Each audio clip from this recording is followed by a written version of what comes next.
What do you do every day for Madame Lagarde? What's the real job of the first deputy director? To manage the staff and the work of the staff and make sure that everybody is doing what they've got to be doing, thinking about the policy, the strategy, and the crisis situations we face. Give us the stereotype of one PhD making the Green Book, the Blue Book, the Fiscal Book.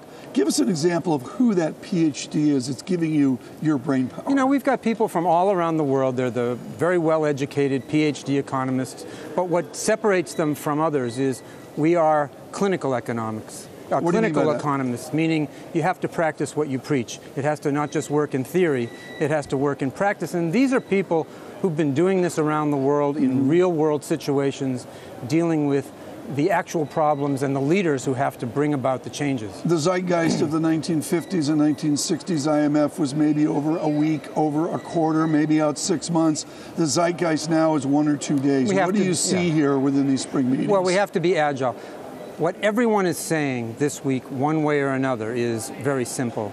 Things are good, but they're getting risky. And our message, of course, is in that kind of setting, while things are still good, it's time to try to prolong this recovery in ways that will be sustainable and prepare for those risks, try to lessen the risks and be in a better position to deal with them if they materialize. You have a beautiful social media effort. I can tell you that in the bars, now maybe Arsenal football with the British contingent today will be different, but in the bars of the IMF and cocktails, there is one video people are looking at, and it's the debt video of all the nations with improving debt structure, and there's one nation with a red bar, and it's the United States of America. Is the United States of America saving for a rainy day?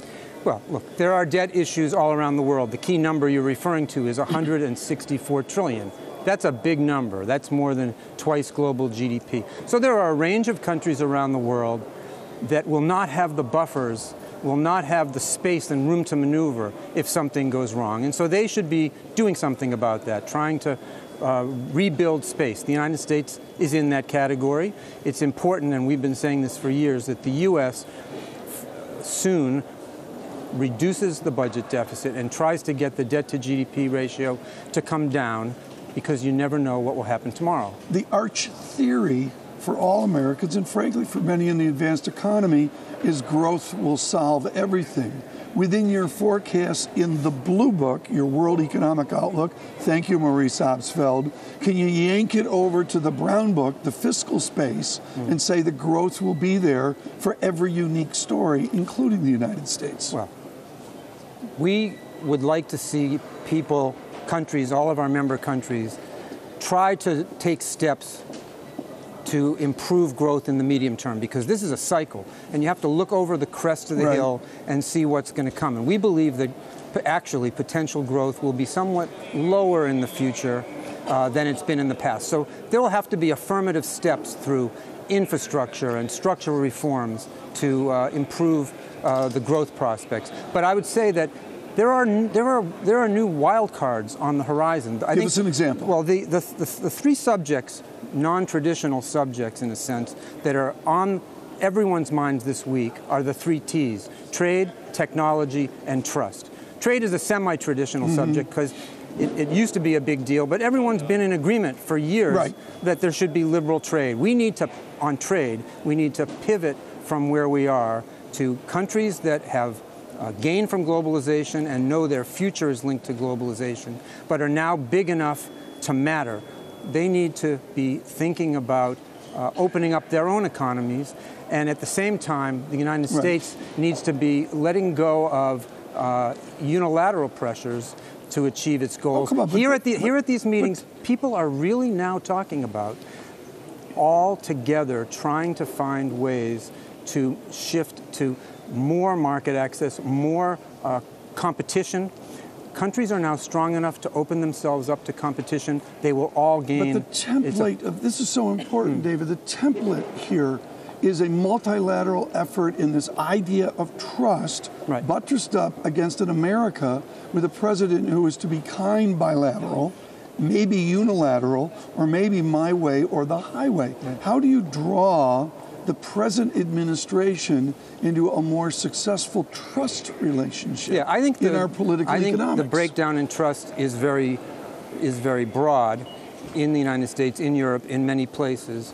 Trust is between international partners. Trust in national institutions is diminished, and I think that's a problem. The way it has to work is that people cooperate and show that cooperation leads to gains, and then you start to rebuild a sense that there is something to be achieved together. I was talking to Jason Furman about the wonderful economist Robert Barrow and the trust over time. Are we destroying, within your study of trust at the IMF, I did a panel on this, and Dr. Lipton will do a panel on this as well, do large deficits, do burgeoning debt over the long term, they must destroy institutional and societal trust? Look, I think the globalization and the dislocation, the financial crisis, technology, all of those things have led to an erosion of trust. People don't believe that institutions, the government has taken care of them. And so there's globalization. We've been saying this for years. Globalization has to be managed in a way that it is going to be durable. You have to deal with the dislocations that come from globalization. And I think, as you're saying, you have to make sure that you maintain stability, because the financial crisis was the biggest destroyer of trust. We've not really, we've recovered in the sense that people trust financial institutions because we did a huge reform to make banks safe again. But more broadly, it's very important to maintain stability of public finances in order that people will trust in their governments. Within this is China, and within this is a trade. This has been a wonderful discussion centered on the United States, but there are changes in the Pacific Rim, there are changes in China, and maybe the dialogue into May is about TPP.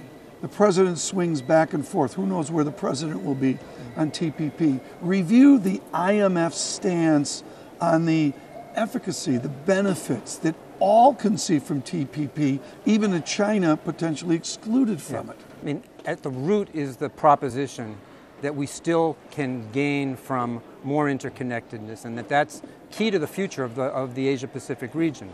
And I think that there's certainly having high standard trade agreements where there can be a deepening of links and countries can open themselves up to competition. Everyone gains from competition. It's a positive-sum game, is important. It's been a shame that the United States hasn't yet found a way to participate in that, because the United States could be a real driver of growth.